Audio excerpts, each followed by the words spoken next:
in one of the valleys of Mecca for 3 years. Boycotted, shunned, and discommunicated with for 3 years.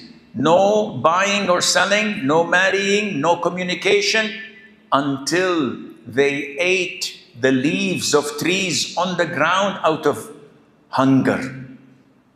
Sa'd ibn Abi Waqqas, one of the 10 heaven-bound, may Allah be pleased with him, he said, we were so hungry to the extent that once I went to urinate, and I heard under my urine a sound, not the sound of soil. So I looked and I found a piece of leather, of the skin of a dead sheep that was not tanned. It was thrown, piece of garbage. So I took it, I washed it, and I cooked it, and I ate it, and it gave me strength for 1 week. Look at the hunger they were in. Do you have debts? Yes, we do. Do you have financial problems? Indeed, we do. The Prophet ﷺ passed through such things. It was so tight to the extent that when he died, his shield was pawned with a Jew. And this is one of the mind-blowing things. Who are you? Prophet of Allah? Ya akhi, you have all them companions, Abu Bakr, Umar, Uthman, Abdurrahman ibn Auf, all them rich companions. You could have asked them for a loan. You could have asked them for a grant. But you did not. You took your own shield and pawned it with a Jew. And for what? For a handful of barley, so that they can eat from it. A handful of barley. What would it do to you? The Prophet ﷺ was bombarded by his own beloved wives, 9 wives. Every single day, we want money, we want food, this is not a life. Mother Aisha says, 2 months. And we would not lit fire to cook in the houses of the Prophet ﷺ. They don't cook. So what do you eat? Fast food? We don't have fast food. No delivery, nothing? No. What do you eat? Water and dates for 2 months. Unless someone sends them some milk or a gift, but they don't cook for 2 months. So they complained. We demand justice. We want food. And the Prophet said, I don't have any. Yes, if you wanted, Ya Allah, and the whole thing would turn into gold. The whole Medina would turn into gold. Just at your fingertip. Just ask for it. Not our Prophet ﷺ. So when they bombarded him with such complaints, what did he do? 1 month he lived in a small room in the masjid, not seeing his wives, not communicating with them, not talking to them. For 1 month. To reprimand them. And then he gave them the choice. If you wish, I will set you free. And if you wish, you remain, and Allah Azza wa Jal, His Messenger, the angels would, inshallah, suffice you. They all, khalas. When they saw that there is a crossroad, divorce, a'udhu billah. Who wants to divorce you, O Prophet of Allah? Radina billahi wa rasulihi qasaman. We are satisfied, khalas. We will never ask you for anything else. Have you ever been accused of something you're not? Oh, you're a terrorist, you're extremist, you're a lunatic, you're a fanatic, you're a Wahhabi, you are this, you are that. All the time we hear it, because people who cannot confront you with proof, with logic, they would accuse you, they would label you. The Prophet ﷺ was accused of being a sorcerer, being insane, being a liar, being a poet, being a fortune teller. And the Prophet ﷺ was angered, was depressed when they said these things. Because honest people, when you accuse them of lying, You're stabbing them in the heart. People who are, they have no problem.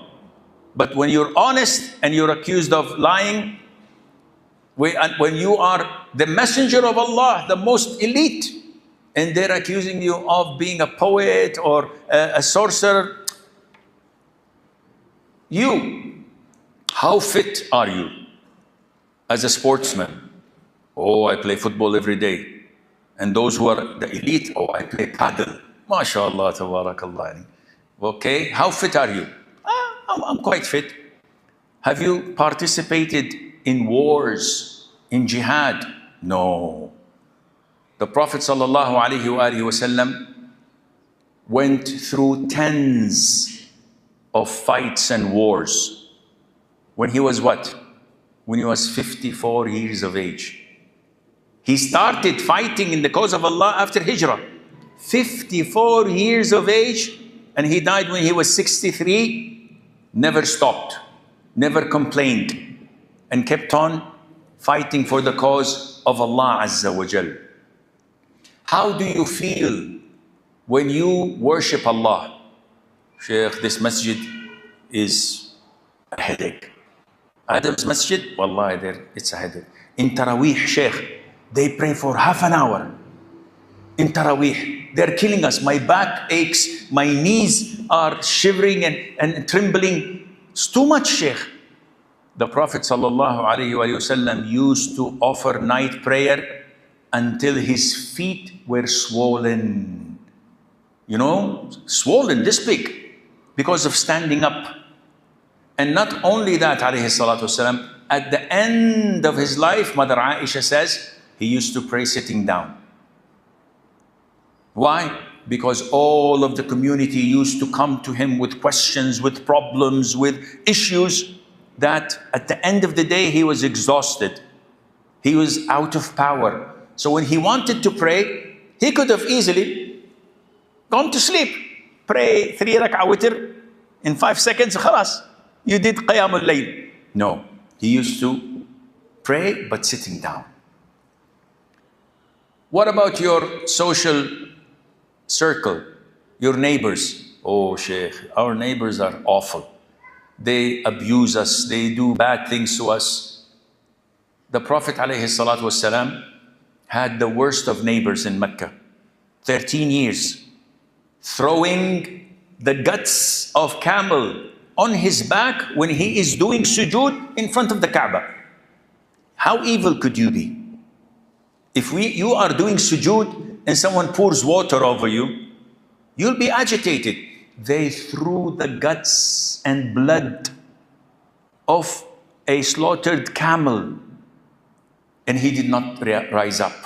He kept on in his sujood until someone went to Fatima, the child, and told her, and she came running, removing the filth of her father's back, cursing those idol worshippers.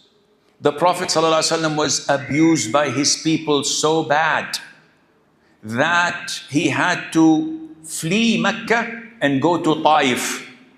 To those who know Mecca and Taif, Taif is a mountainous town. You go in circles in a very dangerous highway, but we're used to it. We like it. The women usually turn their faces and they're scared when we drive. But it takes almost 60 kilometers to reach there. The Prophet walked for hours and displayed himself, and they rejected him. And they said, you're a liar. And they ordered their slaves to throw stones at him until his heels were bleeding. So he came down from Taif absent-minded. He said, I woke up in Qarn al-Tha'alib, and I only found Jibreel coming to me saying, O Prophet of Allah, this is the angel of the mountains. This is the first time he descends and speaks to someone.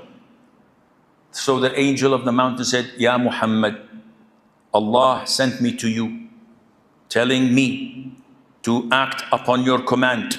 If you wish, I will collapse the mountains over their heads and annihilate them. If I were in his shoes, I would say, yes, and please